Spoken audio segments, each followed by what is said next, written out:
Thank you for joining us, Solano. As many of us in the community are concerned about the current state of affairs in our country or on our planet, we're hoping that you can offer some wisdom and light to us. How can we best feel in power and peace as the election drum beats echo democracy hangs in the balance? It is the correct question with regard unto the election in America.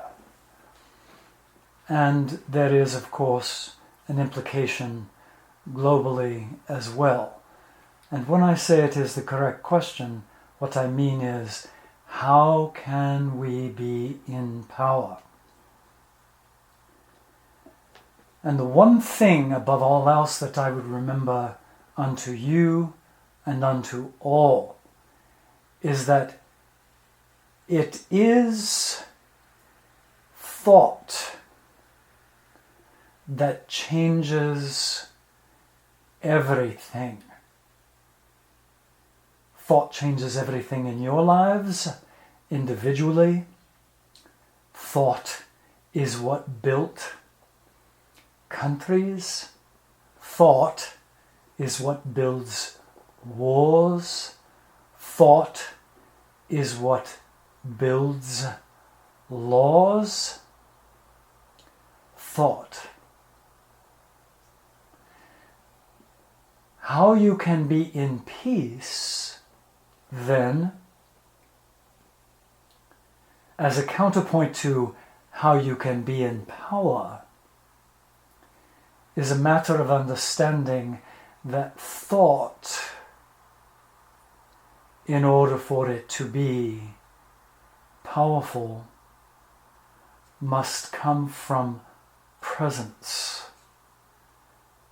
as does peace come in presence. So many of the structures that have been built from thought, your politics, the internal strife within the country, America, social media, commerce, all comes from thought. And much of that thought is then put forth from a place of presence and power by one who incorporates others into that thought,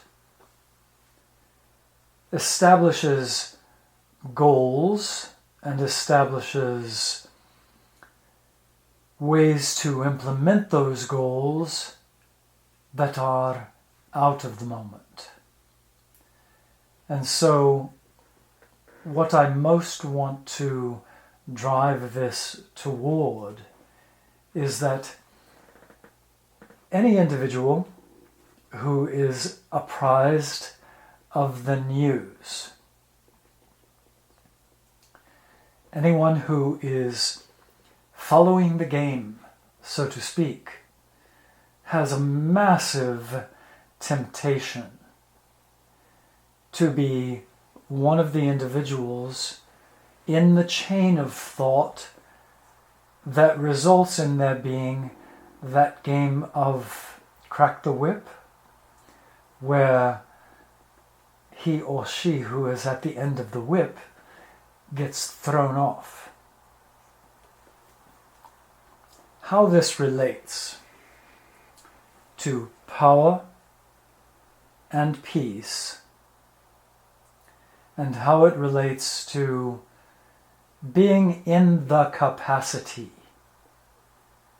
to be one who, rather than being at the end of the whip, is at the handle of the whip, is by being fully present, understanding that whatever corporation that it is, whether it is a news organization that is owned by a corporation, or whether it is a corporation that creates social media that peddles not just news but entertainment and gossip and all of that, that corporation, that news organization started with a thought. One person's thought. One person. As did, for example, the overthrow of the British Empire as it related to India, as did the overthrow of the British Empire as it related to America, as did what is being peddled now, which is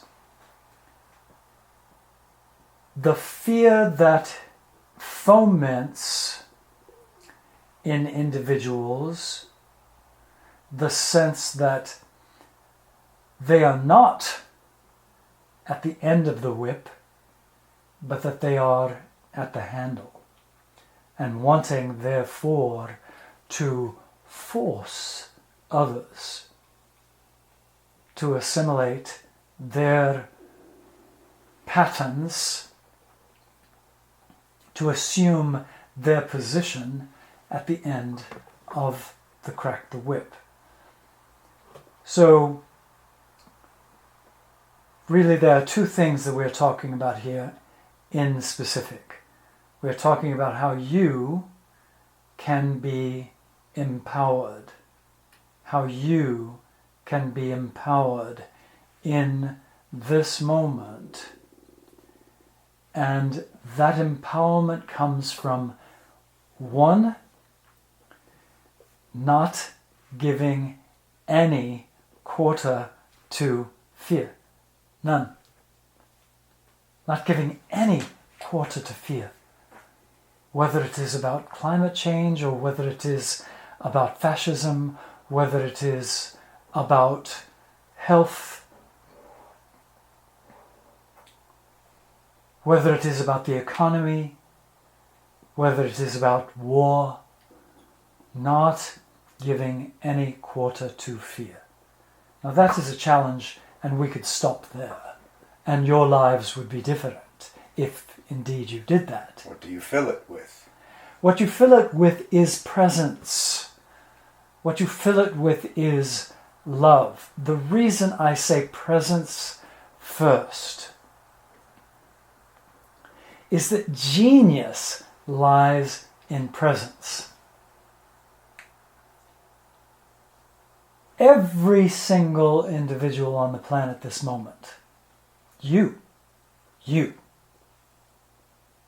and every single soul upon this planet, every moment has the option to be smarter, more intelligent, or literally stupider,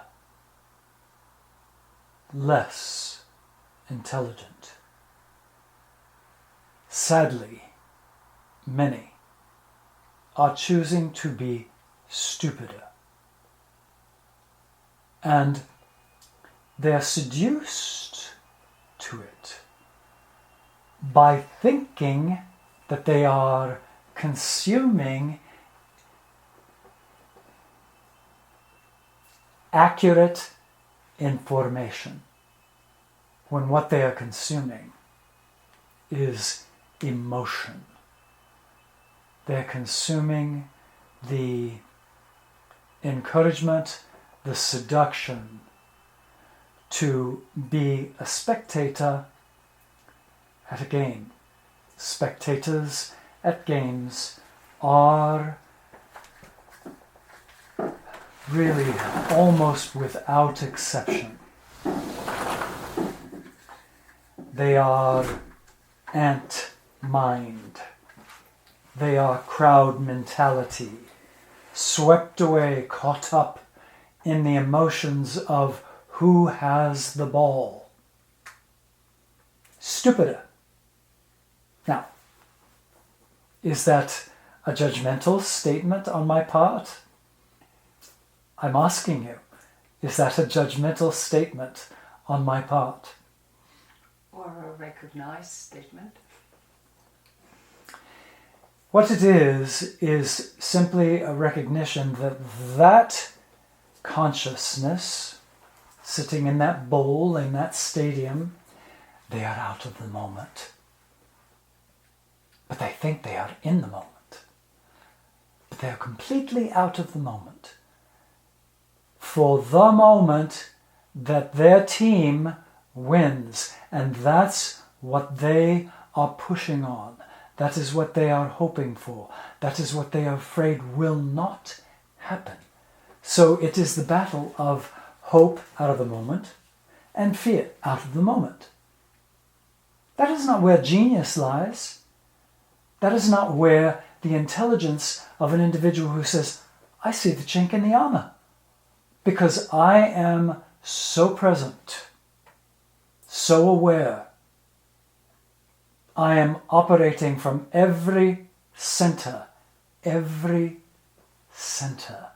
and I see the chink in the armor. Not the chink in the armor so that you can thrust the sword through and kill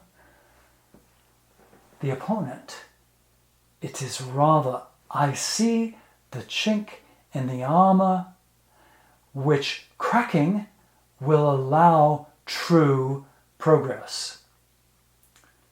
Progress. So, all of those words can be rather tapered down, boiled down to when one is present, one has access to their genius. When one is caught up in future or past, when one is caught up in the seduction of another's agenda. So the agenda of eyeballs, eyeballs please. I want eyeballs on this television, I want eyeballs on this phone, I want eyeballs on this program, I want eyeballs. Oh, you'll give me your eyeballs? Caught up in the seduction. Now, am I saying to you and to any who listens to this, do not look, do not educate yourself? I'm not saying that. It is that one must literally put on your shield before engaging. One must shield themselves from the seduction and then monitor. Am I in the moment? Am I out of the moment? Am I dwelling in fear? Am I increasing my intelligence? Am I more intelligent this moment? Or am I stupider? And I realize that that is a very crude term. But perhaps some will resonate with understanding, I am growing stupider, and I do not wish to choose that any longer. Does this answer your question? Yes. So listening to you, it seems to me that the old guard is trying to stay in power, watching that playing out on that field. Is that correct? Absolutely, but there is much that I would add to that. Please. For the old guard are not just the old. Mm-hmm. There are youngsters who are every bit as inclined to stupidity, as inclined to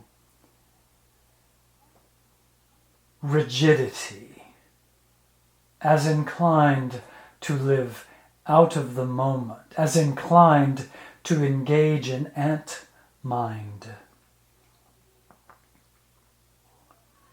Human beings are not meant to be ants.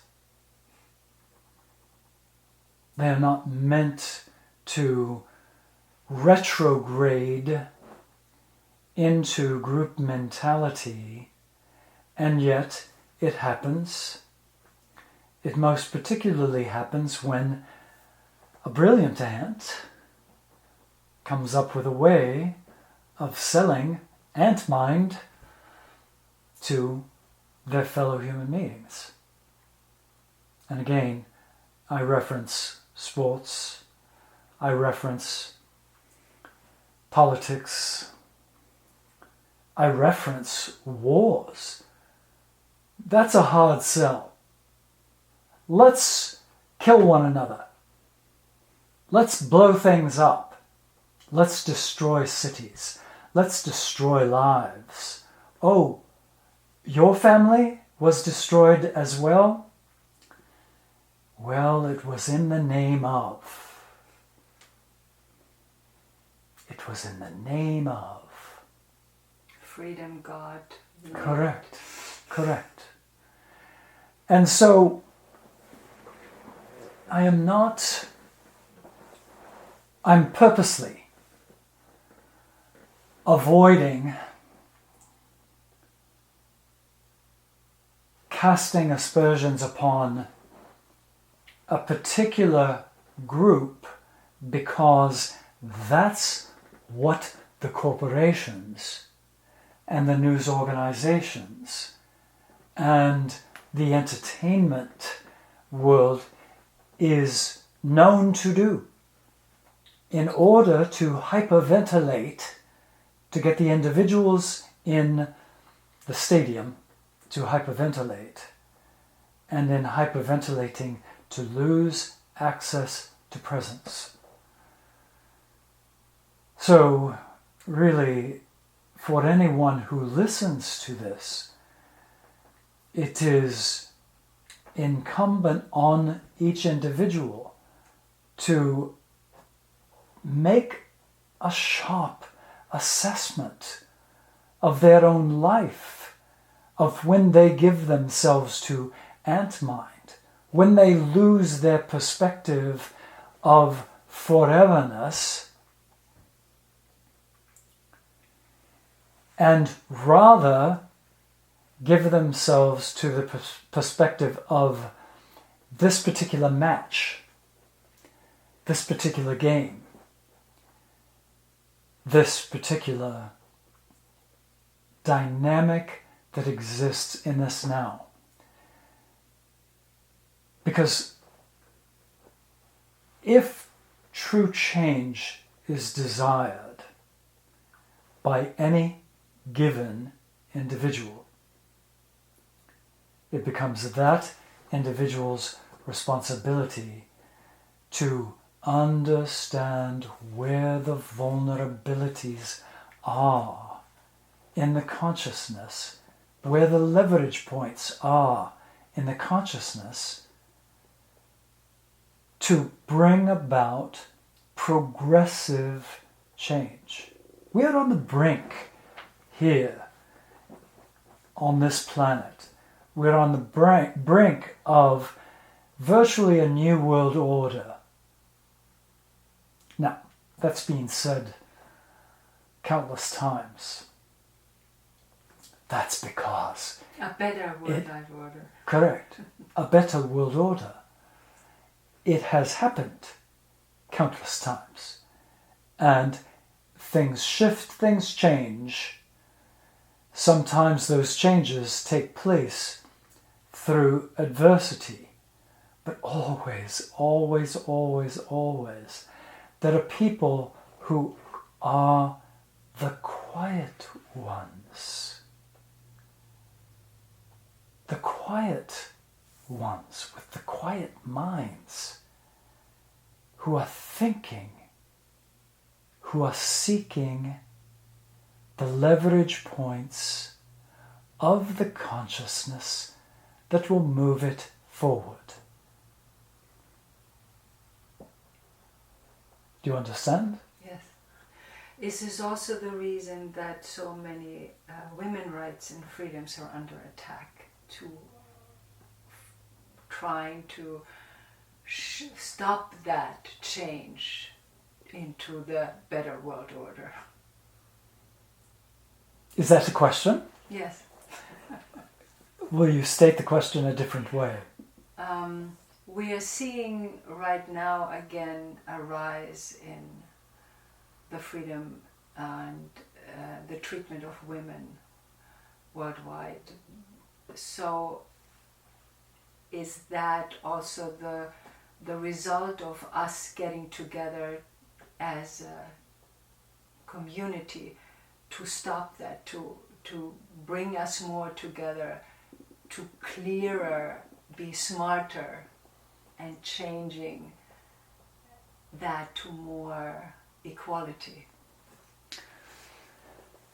If I understand your question, you're asking if the abrogation, the suppression of women's rights is in order for there to be greater freedom for women. That we all basically get together to... What's the turning point? What is it we need to do is that those women's rights can be brought to the forefront, because they have been suppressed now for several decades around the world, and they're attempting it in the US. Indeed. I would only correct in that it has been going on for eons. Yeah, eons and decades, eons and eons. My decades. Indeed. In your experience, this is true. And to be clear about this, in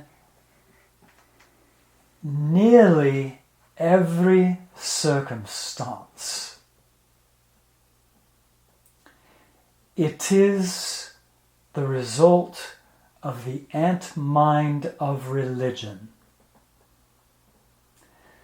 that is promoting the notion that a woman has a place, and that place is a place that must be honored and, in essence, held rigid. And the rigidity that is desired by that which is male in gender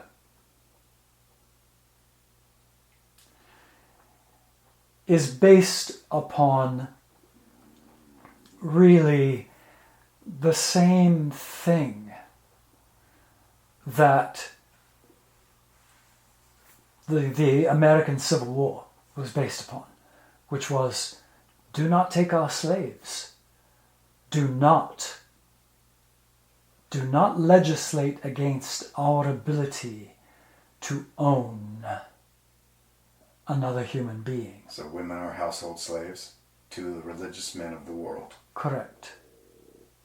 That is as simple as it can be stated. Now, unto those women who are not in a religious household and who move about freely and who are not themselves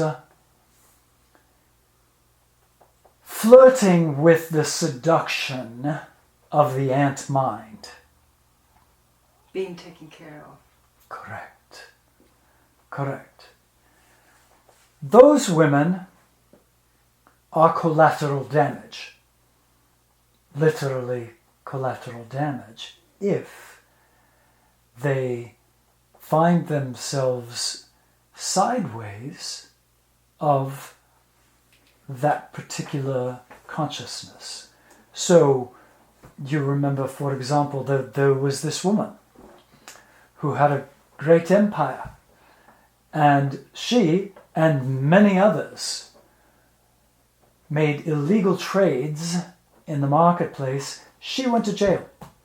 That was sideways of the ant mind of misogyny and of individuals who wish for women to simply keep their place. Keep your place. Now, how this relates to the landscape that you see at this time. It relates in that if you strike a hive of honeybees who are docile creatures who go about doing their work, making the world a better place. They pollinate, they make honey, they're beautiful, they're wonderful creatures. They know geometry. Look at their hives. They will make you very uncomfortable if you strike their hive. So, what you see with women who are being murdered, women who are being enslaved, and literally enslaved in their own home, kept in their own home, who are being told what to wear, what not to wear, who are being legislated with regards to their own abilities to be fertile and create the magic of life. You strike that hive and you are going to have something to contend with, whether it's this moment or whether it's a year from now or whether it's 10 years from now or 50 years from now or 100 years from now. You see, I sit with a unique perspective because indeed I understand the breathlessness with which your peers, your kindred, are looking upon the world and wondering what sort of world it is going to be in just a few months. I look at it and I look at a world that is progressing still progressing, still changing toward a higher order. But as with all progression, very often the greatest of progressions that take place because of suppression.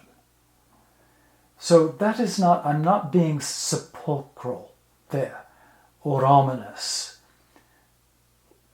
telegraphing that you're going to see more suppression or oppression or something horrible is going to happen. But inevitably, there are oppressions that then give way to the necessary result. The necessary result of revolution and expansion.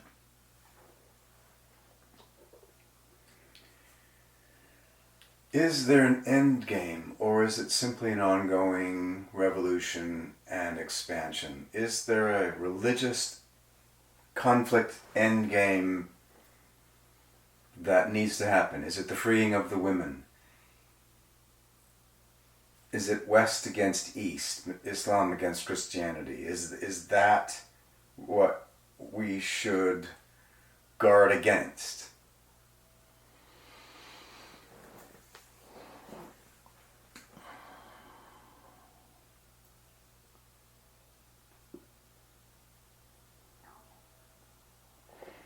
I would rather hang with the first option that you presented. It is evolution. It is humanity evolving. And as I have spoken in past, part of that evolution is the creation of the mimicry of your capacity for thought. So that mimicry, which really now is like another player upon the world stage. You're talking about AI, yes? Correct. I'm talking about artificial intelligence. It is another player on the world stage because it does not have religion. It does not have self-awareness. Barely. It does not have superstition. Unless it's programmed in. Even if it is programmed in, because It's rationally based. because the language learning models are based upon logical processes, and those logical processes are then programmed to learn more and to expand its knowledge. Superstition, religion, does not dwell in that realm. Programmed to discern and judge. Programmed to discern, most certainly. It would not make the distinction between discernment and judgment. It would simply label it discernment, discernment, discernment. Discerning the difference between this path down a hall of mirrors as opposed to this path down a hall of mirrors which extends further because it has the capacity to understand. Build likely futures. Correct. Is it an importance if most men are informing artificial intelligence, so that it's the man view that is... You mean who does the programming? Yeah, who does the programming? Is it the man view that is building this up? By and large, just in terms of percentages, Sorry. by and large. However, that does not mean that there are not women who are completely and utterly But how would at those level. differ? How would those two examples differ? A program is a program. Are you saying the writers bias the data? Every single programmer brings their own unique bias, but let us now, this is an excellent moment, to go back to presence. Because if the individuals who are creating artificial intelligence are creating it through thought, and they are, through thought, they are requiring themselves to be more genius, to be smarter, not stupider. And so in that, there is a point, because this machine is egalitarian by its very nature. It's egalitarian. It provides the same power to you that it provides to him. So that renders the bias that you are concerned about moot. Okay. It renders it irrelevant. It isn't as though with AI, someone can come along and say, I'm going to make a Christian artificial intelligence, or I am going to make a Muslim artificial intelligence. Artificial intelligence isn't about religion. It isn't about metaphysics. Isn't it a collective of all, for example, in filmmaking, they feed into the data all scripts ever written and then say, now write me a horror film. So what you're talking about is you're talking about the connectivity that is not just likely with artificial intelligence, but really already a given. So artificial intelligence by its very nature will all communicate with itself. Human beings all communicate with one another on the quantum level. That is what gives rise then to both progress, and this is what gives rise to the ant mind. And again, it is possible for an individual to be more intelligent. Every moment you have a choice to be more intelligent or to be less intelligent. And my encouragement, if I had to simply say only one thing in this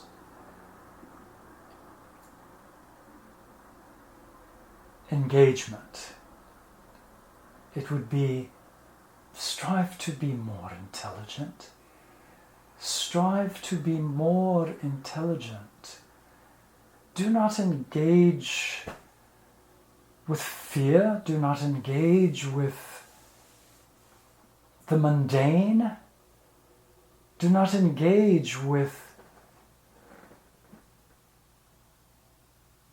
that which takes from you the opportunity to be present, and in being present, to find the power in your realm. Whether that realm is a family, or a community, or a global community. The power to bring about progressive change. Those who are yielding to this tremendous seduction, this tremendous gravity that the world, for example, is on its way to Hades by virtue of there being so many examples of authoritarianism and fascism. They are sitting in a movie theater. They're watching a movie. And the con man villain who has appeared has everyone's attention, and it seems both the left and the right are pointing at each other saying, you're the villain, you're the villain. Correct. I'm not going to ask you what the future lies, but in summary, what is the state of our world? Plus, considering there are many refugees that leaving their place because of either poverty, war, violence, or persecution, how should we deal worldwide with this? That is a very good question. Both are very good questions. And really, this is where a new world order must come forward. What is the basis of that new world order? The basis of that new world order will come from genius.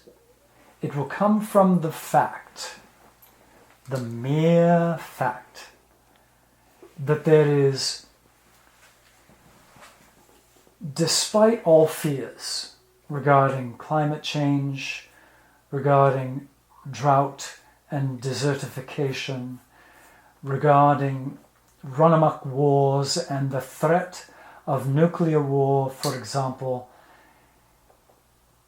where this will all ultimately go is to there being individuals. There will first be an individual, but then there will be individuals who will step forward, who will understand that their abundance does not serve them alone, but serves all of humankind. Now, can that be legislated? It has to come from genius. It has to come from there being an individual, literally an individual, who steps away from that table, that ant mind, and says, this is not it. This is not why I did this. I did this so that all might have greater access to food, greater access to opportunity, greater access to housing. I think part of your question is that there is, along with authoritarianism, there is a greater rise in xenophobia, the desire to keep the stranger out. Well, it won't work. Keeping the stranger out is virtually an impossibility. It is an impossibility, but it is part of the foundation of fascism. It is part of the foundation of authoritarianism, and that is based upon there must be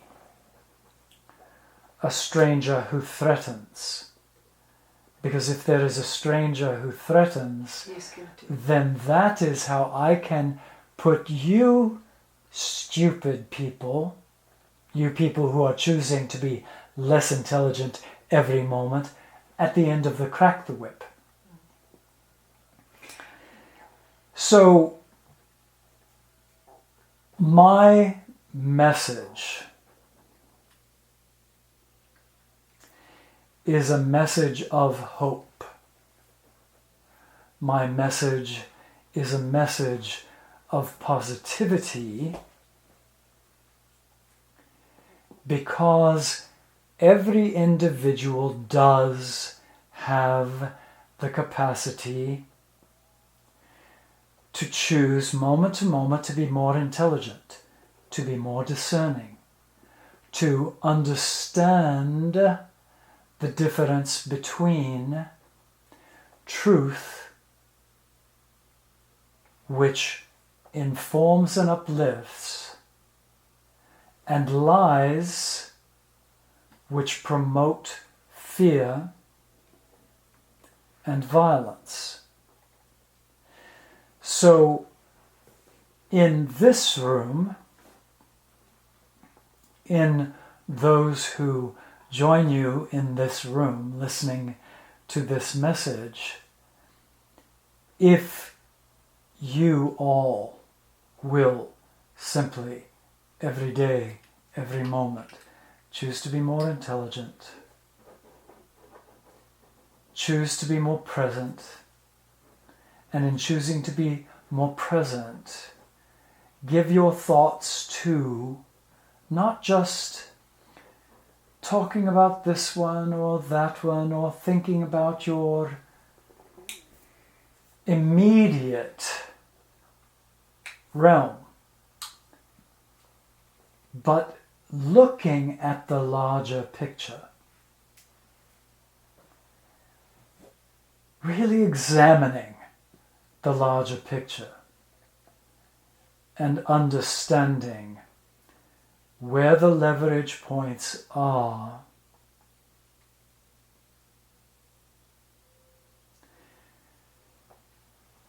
to positive progression of humankind. With women,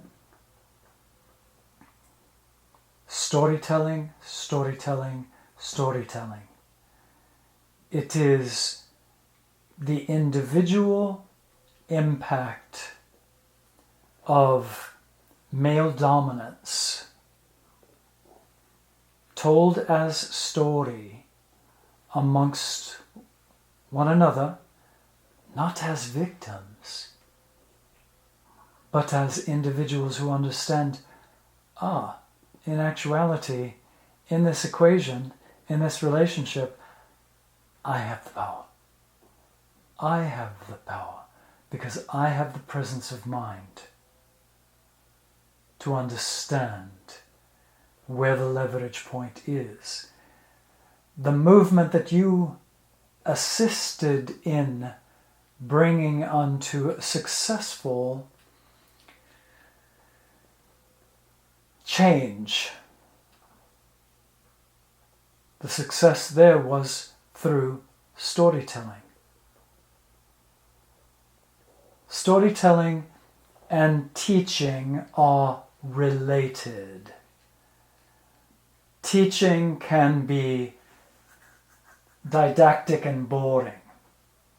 Storytelling encourages individuals to come out of ant mind, to come present in their bodies, and coming present in their bodies to understand where their genius is, where they can move the needle, even if they only move the needle a notch. That movement of the needle times 1 billion is a massive movement. So that's where, in this moment, in this state of your world, the state of your country, because your country is somewhat of a key to the consciousness as it is felt and understood around the world. You're talking about the United States. The United States, correct. I really encourage everyone who is sitting in that movie theater watching that movie to get up and walk out of the movie. Literally to walk out of the movie. But vote. But of course. Go to the poll. But of course, sitting and watching the movie is buying into the ant mind of the stadium. When what is needed,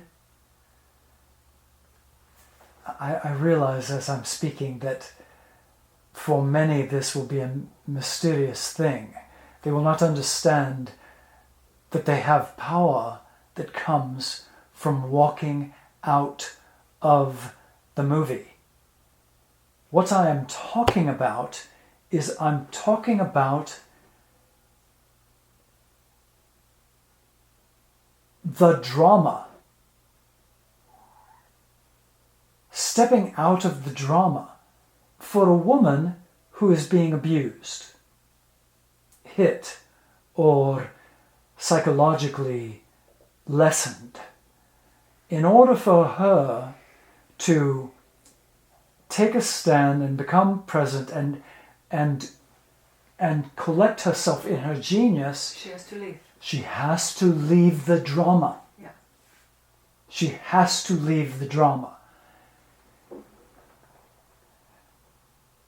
Those who are caught in the drama, they're not going to miss anything. They're not going to miss anything. One morning, you will arise and the whole landscape will have changed. The whole landscape prior to the election.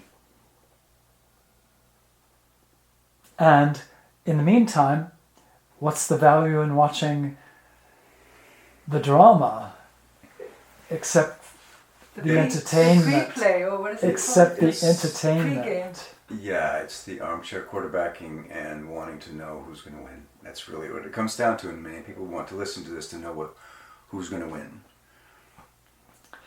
Well, I have just given you a clue Yes. that the whole landscape is going to change. Okay.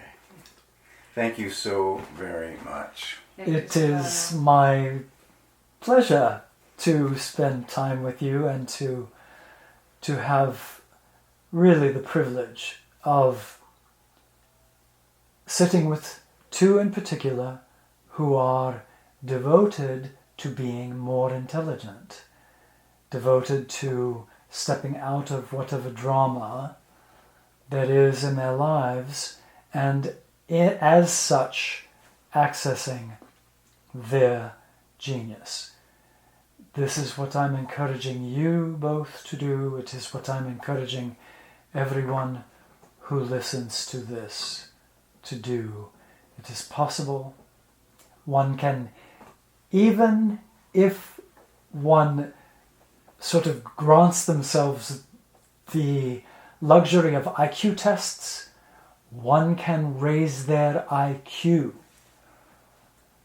One does not have to sit in the intelligence that you believe yourself to have been relegated to. You can raise it.